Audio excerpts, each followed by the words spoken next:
Fala galerinha de xadrez, tudo beleza? Estamos aqui com a oitava rodada, quem diria, hein, gente? Já estamos na oitava rodada aí do match do Magnus Carlsen contra o Fabiano Caruana, de um total de 12 então partidas. Lembrando que as 7 primeiras partidas terminaram no empate, a gente está vendo um match realmente de altíssimo nível.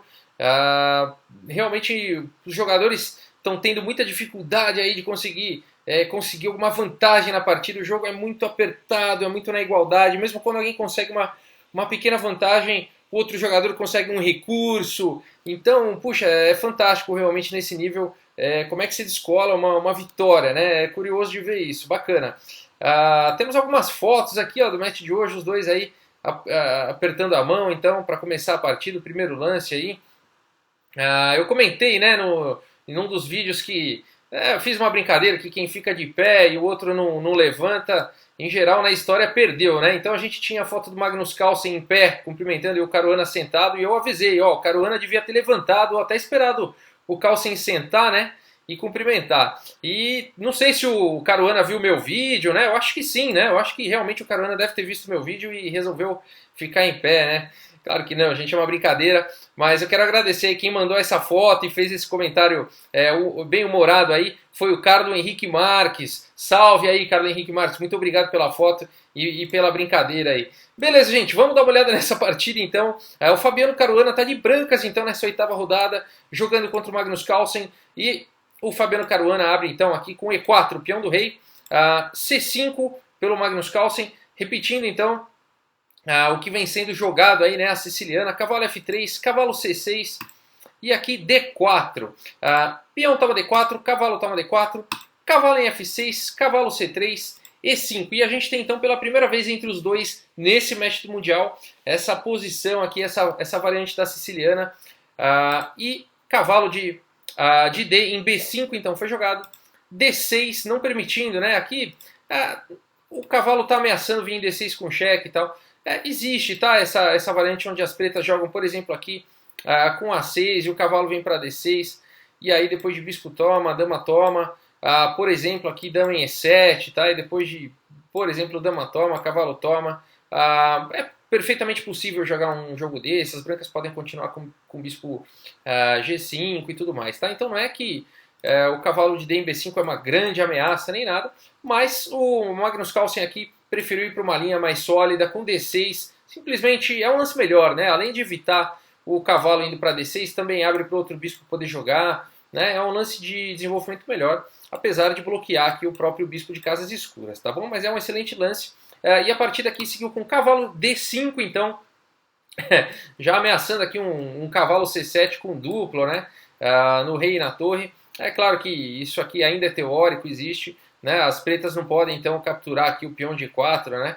Porque aí simplesmente aqui as brancas teriam que jogar aqui, por exemplo, cavalo de bem C7 cheque, e aí não dá nem para, aqui tem que sacrificar a dama, não daria nem para jogar rei em D7, aqui é bonitinho isso aqui, né? E teria dama aqui em G4 com cheque, o único lance seria F5 e depois então dama toma F5, seria um belíssimo de um checkmate, imagina acabar uma partida em 10 lances, né? É claro que nesse nível não vai acontecer isso, né?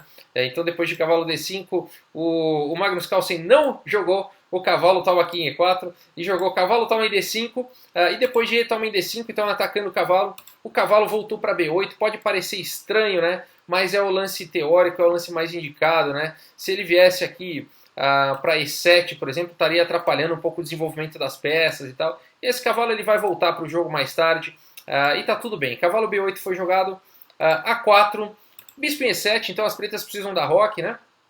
Bispo em E2, e aí roque, ambos os jogadores rocaram, estão com seus reis seguros. E agora sim, esse cavalo precisa jogar, cavalo em D7, bispo D2, F5. Interessante ver que o Magnus Carlsen aqui já começa um ataque, esse lance ele é psicologicamente, ele é amedrontador, né? Você vê esses peões vindo com tudo aí, um ataque na ala do rei, mas o Caruana tranquilamente expande na ala da dama com A5.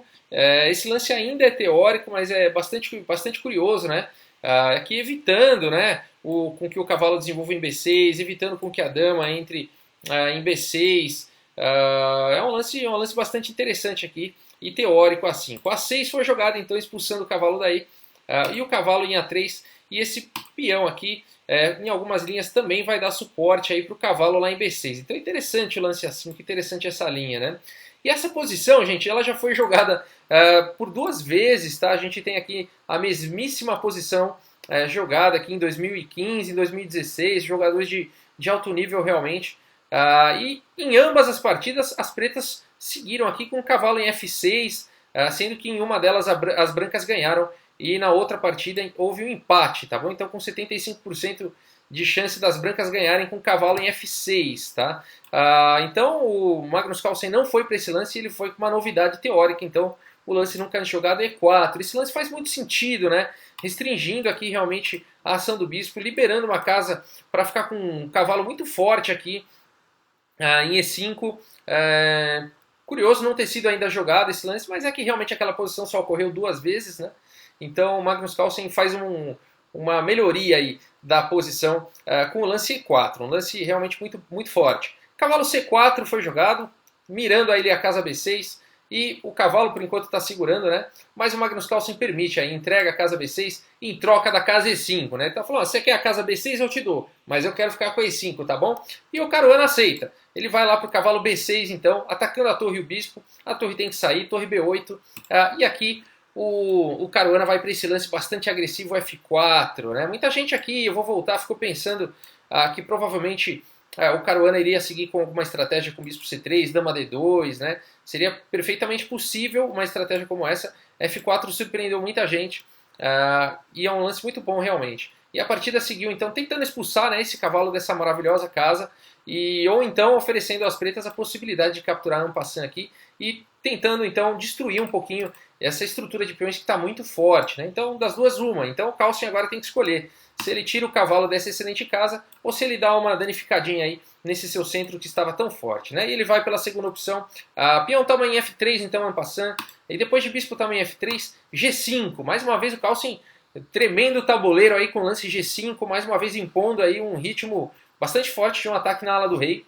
O Caruana, mais uma vez, não se preocupa com isso e expande na ala da dama. C4 então foi jogado, F4 aqui pelo Magnus Carlsen, bispo C3 foi jogado, e aqui bispo F5, né? Muita gente também estava questionando aqui se o lance G4 poderia ser jogado, mas na verdade seria um ataque prematuro, tá? As brancas com o bispo em E4, as pretas na verdade não conseguiram nada com esse lance, e mesmo que se continuasse com F3, por exemplo, G também F3, parece assustador, né, danificar, mas não tem muita continuação esse ataque, tá bom?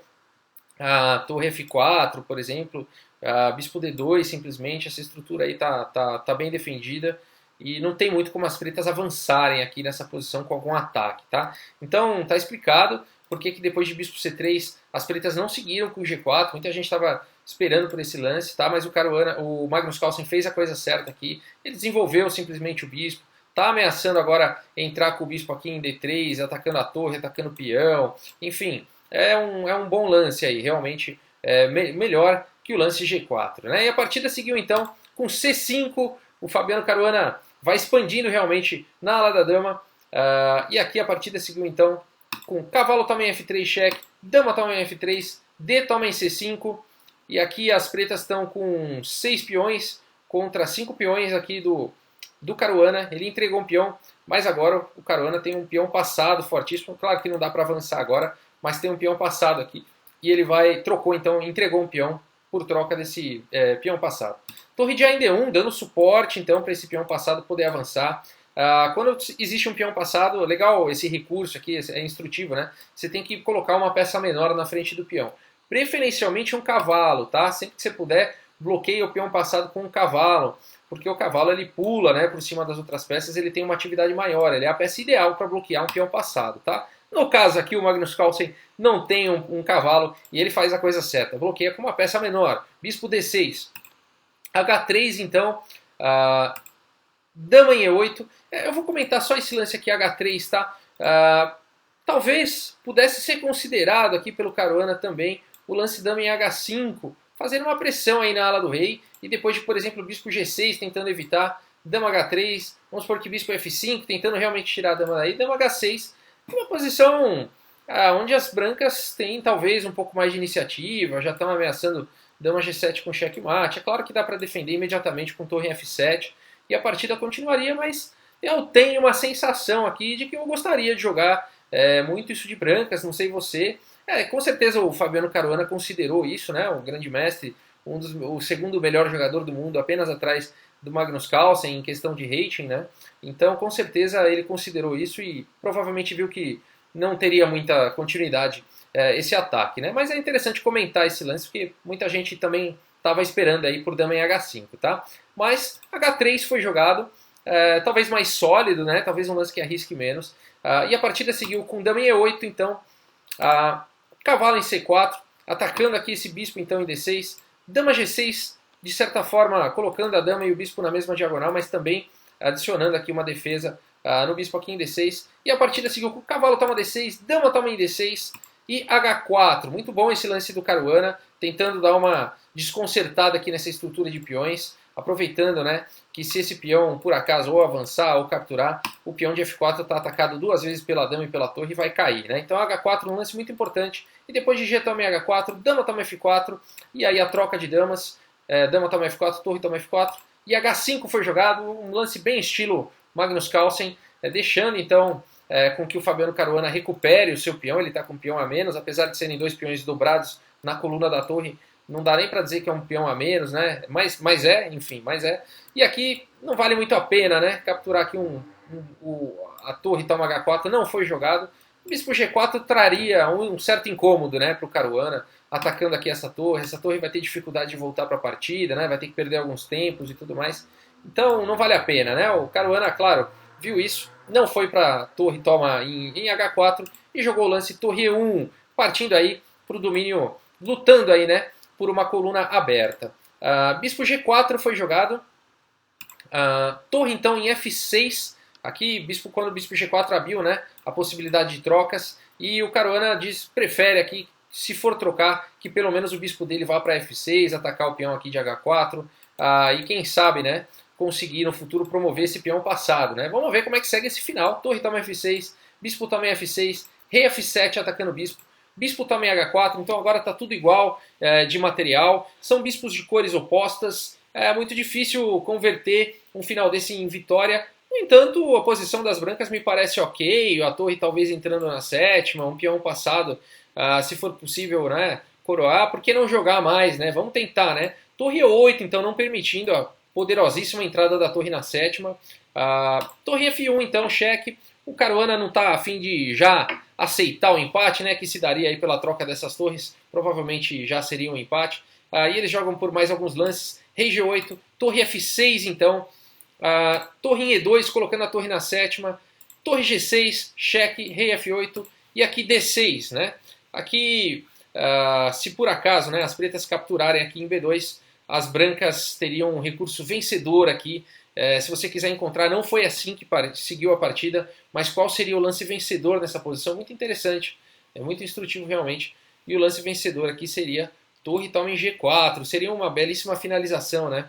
E depois de H toma em G4, D7, as brancas teriam que tentar segurar esse peão, o rei não consegue entrar na posição, o bispo e o peão não deixam, né?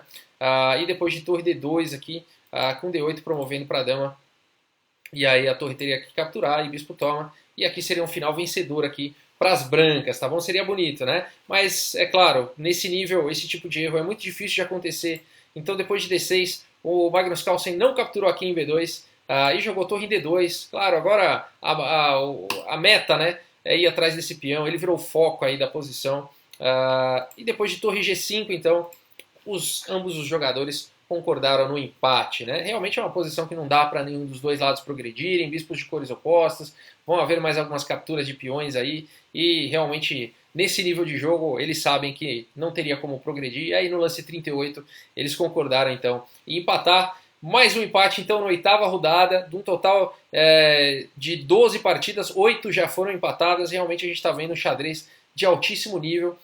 Espero que vocês tenham gostado aí dessa partida, eu adorei. E quero mandar aqui uns salves aqui para a galera, olha só. Então para o Carlos Henrique, mais uma vez, para o Carlos Henrique Marques, obrigado aí, salve, obrigado pela foto. Quero mandar um salve aqui para o Lucas Francisco, para o Igor Melo, assisto todos os seus vídeos, legal. Para o Valdeir Ferreira, Para o Everton Alves, olha só, legal, também está acompanhando tudo aí, salve. O Matheus Gesien, quero mandar um salve aqui para o Adriano Araújo, para o Christopher Fontenelle, sempre aí acompanhando no canal, salve Christopher. Para o Felipe Pires, para o Mr. Van, tem mais uma galera aqui, ó, Silas Oliveira, salve aí para o Evel Morti.